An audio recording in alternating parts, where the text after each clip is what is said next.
Hello, my name is Chuck W., and I have, by under my own accord, elected to undergo the procedure known as severance.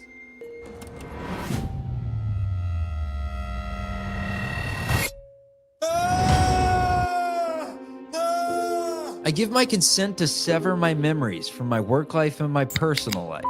I acknowledge that once this procedure is complete, I'll be unable to access my personal memories while I'm on the severed floor, nor will I retain my work memories when I return home at the end of the day. I make these statements freely.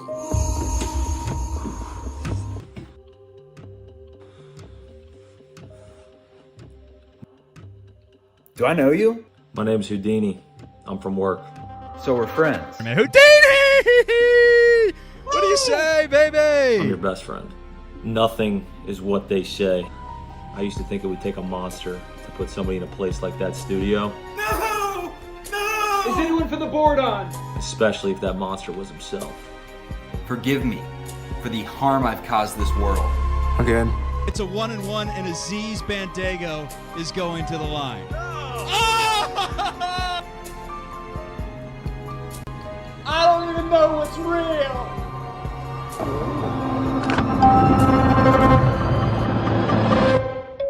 No! Don't hire John Brandon, he's a painter! Tuna fish is lovely, Susan. Huh?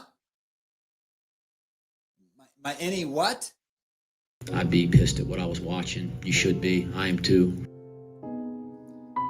Oh, God. It is over, everyone. Welcome into Chatterbox Bearcats. I'll welcome in Nick Niehaus. The worst home loss in new Fifth Third Arena history. Arguably the worst loss in the Shoemaker Center, Fifth Third Arena.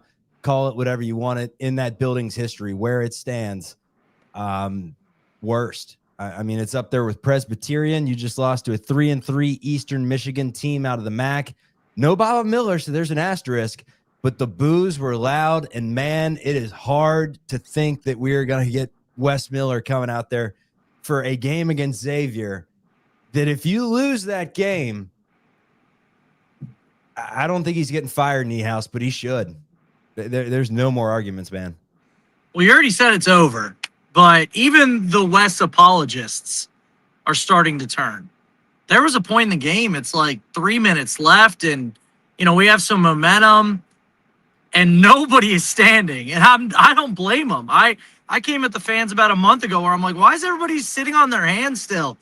And I found myself slumped in my chair, didn't even care.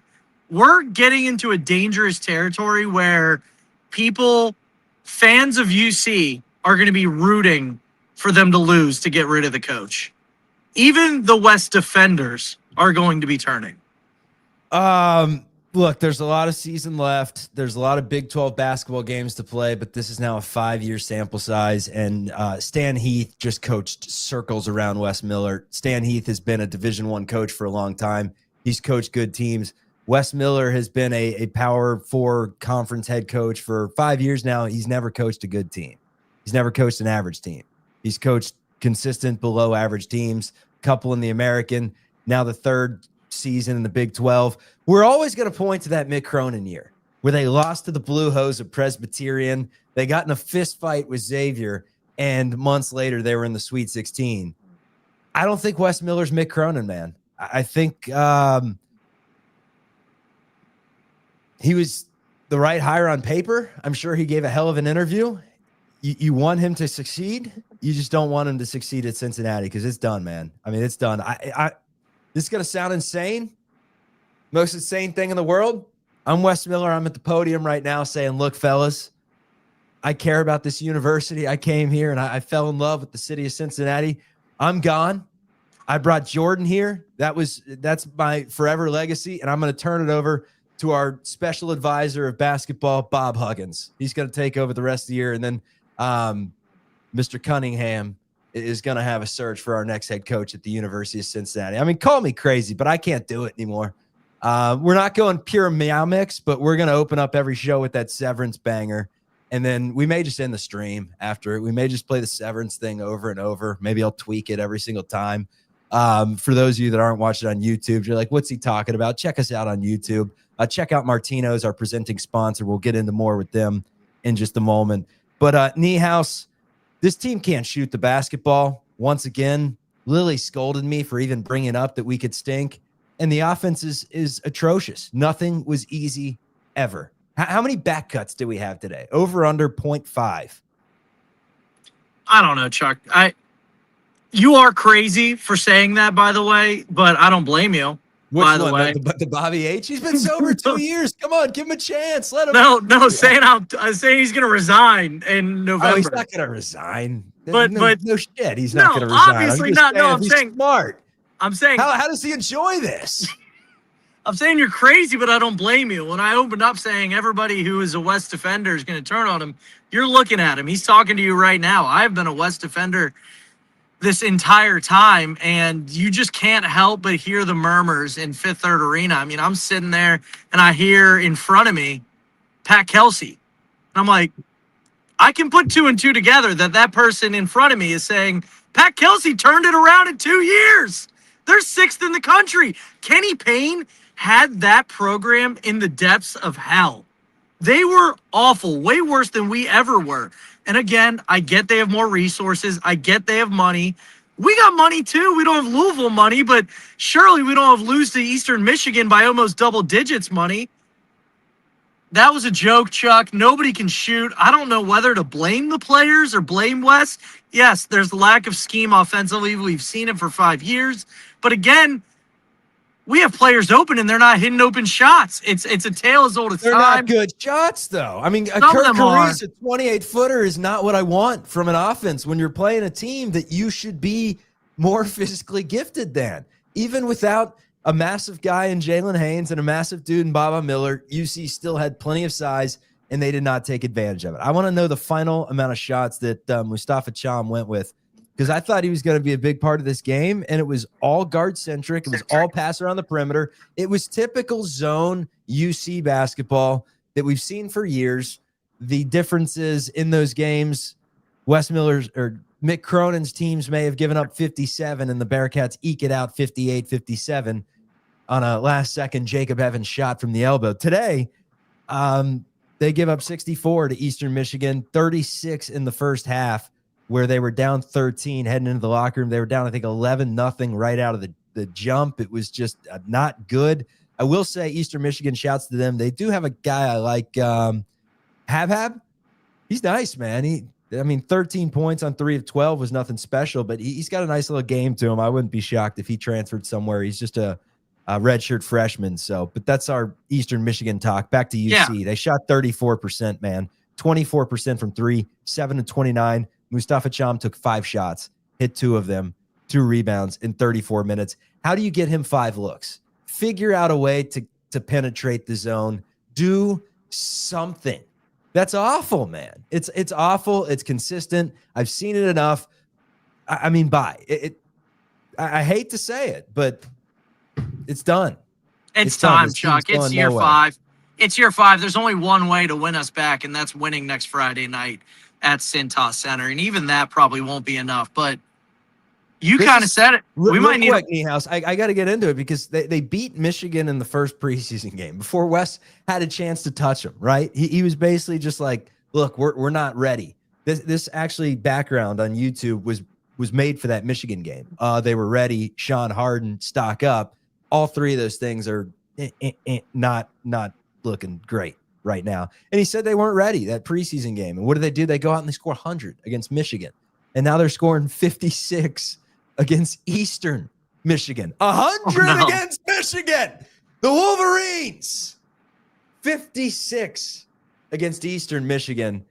And what was the common denominator in both those things? It was Wes Miller had more time to get his hands on the offense. At some point, if it walks like a duck, if it talks like a duck, what are we doing? What are we doing? Pay the buyout. If you want to donate right now, we'll take the super chats. We'll throw it to the buyout fund. We're not going to get there. It's a ton of money. It's malpractice all around. The extension did not make sense. You were the one at the game, not me. So you take over from here. I'm muting myself for a minute, cooling off. I I don't even think it's a lot of money at this point. But also, Chuck, I almost couldn't believe it. I took UC minus 22. Then we're down 15 to start the game. I took him again, minus 12. Then I took him again. I got him at lose plus all your money. I got him at plus 500, Chuck. I like quadrupled down. I'm broke. I need the super chats, Chuck. I took him 4 times that game. But no, Chuck, the thing about Eastern Michigan, I do want to say one thing about Eastern Michigan that I'm frankly jealous of, and that's they hit their free throws down the stretch. In a hostile, not even a hostile environment, we had, students sitting down. I don't even know if those were students in the student section. And frankly, I don't blame them. I'm not blaming anybody at this point because it's an abomination what's going on at Fifth Third Arena. You said it the last show where, you're like, Niehaus is too young to know good basketball. I know 2018. That's probably the best team I've ever had in my lifetime, and I was 3 years old, the Kenyon years. It's sad what it's become to, and we even have last year something to look forward to, and that was Sean Abayev. And then this year, like, what do you point to if we have a terrible year? What are you like? Well, hey, we got a McDonald's All-American coming in. We don't have that. We point to a coaching search is what we point to. Yeah, it's bad, Chuck. Yeah, I don't know. I mean, if you go all the way up to the athletic director, because that's what's confusing about it. Not confusing, but I mean, there are obviously a lot of different elements that goes into an AD's job. The most important, in my opinion, that has nothing to do with the university and finances, which are obviously very important to them. But in my opinion, the most important thing is picking a coach that doesn't make the fan base legit hate their teams. That's a good start. And it's hard to watch these teams. It's not player oriented. It's just outcome oriented. It's hard not to walk out of there and be like, what the hell am I doing? Wasting my time watching losses over and over. And maybe the negative vibes at the show and this program and this fan base are rubbing off on the teams that come in because it doesn't matter, but something needs to be shaken up. And it starts at the top, man. It starts at the top. You got to get someone else in here. I think this roster has enough talent to where maybe seriously you get in some form of an interim coach. It's not going to be Huggins, but you get in whoever it is on the bench and try to just rally them. And I don't know, because I just don't understand how a guy from North Carolina that has never done anything at this level is now in year 5. He loses the most embarrassing home game in, I mean, I don't want to say program history, but in this era, for sure, he's the worst coach in my lifetime, and it's just time. It's time. He hasn't won a big game. He's done nothing. I mean, freaking Zach Fremantle hits that 3 last year. Think of how differently we're looking at this entire thing. You It's know, funny. You go ahead. No, I was going to say something I can't say. Go. Well, now I definitely want you to go ahead. But anyway, you saying Bob Huggins, I just know if Lily was on this show, Lily would scoff at you. He'd be like, don't say Bob Huggins. Don't say anything. You know what? I would take a Tommy Tuberville, Bob Huggins retirement tour over what we got going on right now. At least it would energize the fan base. I don't care if he comes in here and just, blows it all up. I really don't care at this point. It's kind of comedy what we're seeing because we talk about, and you called me out for this last show where it's like, I think we're making the tournament. And I even got clipped. Kirby put it on Twitter, sick. I know that's going to be brought up all the time now, but you're like, we're talking about the tournament. Like, that's not even high expectations. This is easy to get to. We made it 9 years in a row, Chuck. And I don't want to blame the Big 12. I don't want to be like, well, we, have an uptick in competition because we're playing Big 12 teams. We're not just playing the American every single year. But I see our guy Elliot hops in. Long time no talk. He says Wes Miller couldn't coach my fat ass to Thanksgiving dinner tomorrow. Probably couldn't. He'd be like, Elliot plates that. Damn it! Timeout. No, a backcourt violation. I mean, what we saw down the stretch too. It had it all. There were some comedic factors to it to where I could add it to a stand-up bit. But truly, it's just.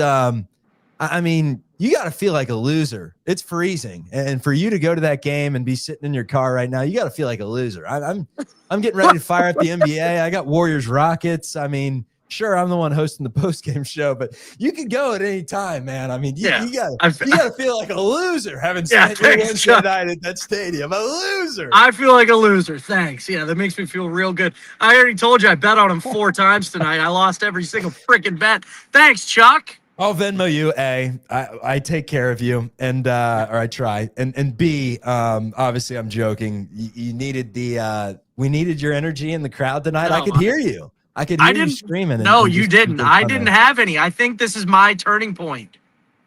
Yeah, man. I don't know. Do you have anything else you'd want to add? I guess just kind of running through this thing real quick. Since he did make it close, they were down 13.5, like I mentioned. They got it all the way down to a possession game. And then they went 4 minutes to finish the game without a field goal. That's hard to do. It's not good. And they lose this game 64-56 to fall to 5-2 on the season. A loss to Eastern Michigan, who improves to 4-3. And if you were wondering what their resume looks like, they did beat Georgia State, but they lost to Pittsburgh by 12. They lost to IU Indy. My God. Never heard of them. That's IUPUI, Chuck. Oh, is that? Yep. IUI. They changed their name. They changed their name. Okay. So ooey pooey. What a joke. Ooey pooey. They beat Detroit Mercy. They beat the Oakland Grizzlies, and they lost to Louisville by 31 and just beat Cincinnati today by 8 points. That's a team that wasn't ready. And who does that fall on? Chatterbox Bearcats, apparently. If anyone says it's our fault. Real quick, super chat, $10. Thank you to No Name. He says UCAD Cunningham brought Wes and Shatterfield. Cunningham needs to go first, then the other two. I'll give Shatterfield another season. I'll give him one more. Actually, his overall record's pretty terrible. Yeah, it's awful. I blow it up. I don't care at this point. Well, do whatever you're gonna do. I was like, I think me and Lily's show last night was the worst show we've ever done, and not for any fault of Lily or me, but there's nothing good to talk about. And now I don't even know what there is to talk about. Yeah, let me read that. Let me read that comment, Chuck. So this must be from Wes Miller, obviously. Very disappointed. Now we got to handle that the right way, and that means we have to not accept it. We have to learn from it, and we have to become a better team because of it. Nate says that quote makes me even more angry. Yeah. Here's the thing. I'm not going to like come at the players for their fight. You know, they didn't quit. They didn't roll over. They fought till the very last second. There's no direction offensively. There's no direction offensively. We got guys chucking. We got guys missing wide open shots. Is it, again, a lack of talent? I don't know. I just know that if I'm somebody giving money to this roster, and take the words out of my mouth, Wes Miller. You can take the words right out of my mouth. Yeah, I wouldn't be happy. Day goes for 17 to lead the way. Sincere Harris, Buck had 12 points off the bench. He's awesome to watch. But, I mean, at this point, there's about a 25, knock on wood, there's about a 25% chance he's going to be in a sling at some point this season. I mean, he's a rag doll. He's flying all over the place, taking hard falls. So, and he picks up a lot of fouls. He had 4, but 27 minutes, that's what you want to see from Buck the rest of the season. This type of performance, he's got that dog in him. We thought Jalen Haynes was supposed to have that dog in him. I truly believe Jizzle had a little bit of that dog in him to a degree, just a little quieter and younger. But the rest of these guys, and look, there's no issues with not having the dog in you, right? You can just be talented. You can get that dog in you, whatever. But some teams just have it in them, and this team, I don't know, man. And they went Jordy Rodriguez 8 minutes off the bench at just the worst opportune time in the first half, and he missed all 5 of his 3-point shots. The team, like I mentioned, 7 of 29 from 3 for 24%. Maybe some dogs emerge, man. Maybe they emerge, but we haven't seen them yet. It's truly been Buck Harris, who's really impressed. Abayev is feast or famine. Today he was 2 of 9, 1 of 7 from 3, a game after going for 20. That's a freshman. And there's no shade against Sean Abayev. He's going to be playing in the association someday. Regardless of that comment that said he's no longer a McDonald's All-American, Wes Miller got his hands on him. He's now a Hardee's All-American. I like That's Hardee's, crazy, to be honest with you, though. And that is that's some shade thrown by whoever threw in that comment. But Abayev's good, man. He's not our issue. It's the fact that we have to rely on a freshman for 27 minutes in a game because that's our options right now. That's our options, dude. Yeah, Chuck, I guess if you want to look on the positive, they're not going to ding you for a loss in November like this, really. I mean, we just need to win the games. Like, they've shown time and time again, like, we've seen it, like, do losses even matter? Even in the college football playoff, like, the season's not over. It's just the way we look and the fact that we have the ability to lose to Eastern Michigan, which makes it feel like it's over. But in terms of resume, in terms of the ability to go to the tournament, it's not, frankly. We lost to Presbyterian. Is that our last Sweet 16 team? Yeah. Goodness gracious. We've lost like 3 bad games in my lifetime, and it's like Monmouth, which Wes Miller lost. That was in his first season. Lost a home game to Monmouth. And then Presbyterian, and I mean, Brandon didn't even lose any of those games. You know, he just kind of lost all the games to East Carolina and Tulane that one year. I take it back. That's a quad 4 loss likely. That definitely matters. But like, you can still overcome it. It matters. No, I mean, you got Xavier on the road. You better win that. You lose that, then Georgia and Clemson essentially become must wins, because if not, you got to go 10-8 realistically to get into the NCAA tournament. Your non-conference was awful, and 9-9 may cut it, may not. Depends how good the Big 12 is. But yeah, it's funny how like volatile this team and program has become. And let's not forget Baba was gone. Let's not forget he's awesome, man. But it's just the fact that I don't know. I don't believe in the head coach, and when you don't believe in the head coach, it's like it doesn't matter who he throws on the floor. Yeah, this I think this did it for me. Like, I'm talking to somebody. I saw them last week, and we had just lost. Or no, we were about to play Louisville. I was like, I don't care whether we win or lose. I think we're a tournament team. And then it's halftime of tonight's game at the arena, and I'm talking to him. And I'm like, this is terrible. We suck. And he's like, you just told me we're a tournament team last week. And I'm like, I know. I'm sorry. But that's what Wes does to me. That's what he does. It's such a volatile program. We, smoke Michigan, and then obviously they came back, but we have the ability to go up against Michigan in a scrimmage, and we lose to Eastern Michigan. It's crazy how many ups and downs there have been under Wes Miller. Way more downs than ups, that's for sure. I love this quote. What's this? Sorry, go ahead. Say the quote. I have a stat I have to I was just going to say, quote, we haven't played any offense with a lot of the lineups we were playing tonight. That's not an excuse by any means. It's not. I'm not in the excuse business. That is an excuse. I love how he does that. He does I don't want to make any excuses, but I'm going to immediately give you an excuse. That's a fireable offense right there. The jacket over the polo is a fireable offense. Like at a certain point, let's go. What are we doing? Clock's ticking. We got a team with money. Is Wes Miller going to be the coach next year? Yeah, this isn't an original take. I'm taking this from a family member, but he's like, how I know Wes stinks is because the whole jacket bit, taking the jacket off with 18 minutes left in the first half. Coach the game. Don't worry about the jacket. Yeah, just don't worry about it. Anyway, the stat I needed to say. Don't worry about the movement. Don't worry about any of these things. Go ahead. The stat. Wes Miller is 3-50 when losing at the 5-minute mark. Oh, God. That's awful. That's awful. Is this his best win's Illinois, right? 4 years ago? I was but a young lad. He obviously hasn't had a top 10 win. We BYU won one of those since on 2012, the road, which was Syracuse. But BYU on the road, and that was a team that lost to Duquesne in the first round. So, what a win at the end of the day. Texas Tech that season was all right. Last year it was Baylor who won a tournament game and got shellacked by Duke, but they did have VJ Edgecombe. But yeah, he hasn't had many good wins, man. DeSumo and company. Mikey Saunders putting up 30 on Io DeSumo was crazy. And then that team regressed. They lost like 10 of their final 12 games. It's been pretty consistent that the more he's coached these guys, the worse they've gotten. We crushed Ohio State before he had any chance to practice with these dudes last year, and then went on to, didn't Ohio State make the tournament? But we were worse than Ohio State. Let's put it that way. Yeah. I'm curious what the crowds are going to look like going forward. I mean, they'll probably be packed. People want Yeah, I'll people go. love this program. People want this program to succeed. It's not about Wes Miller. It's about the Cincinnati Bearcats.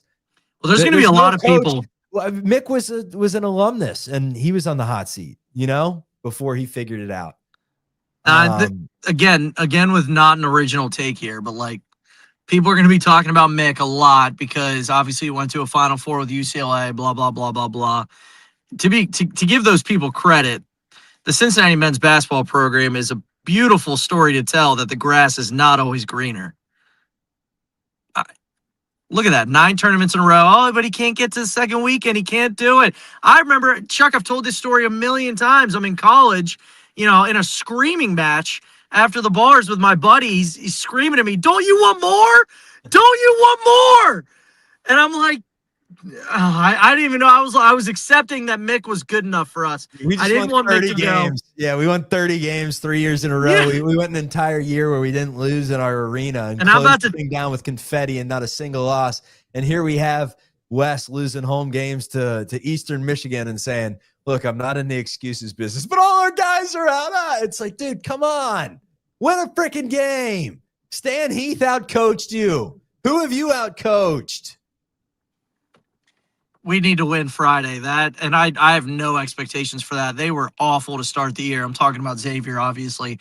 An awful team. I don't care that they beat a bottom feeder in the Big 12, West Virginia, when they made, 23s with a high percentage. I don't care. Yeah, they're trending up, sure. You still got to go in. You still got to win that game. Do I think we're going to?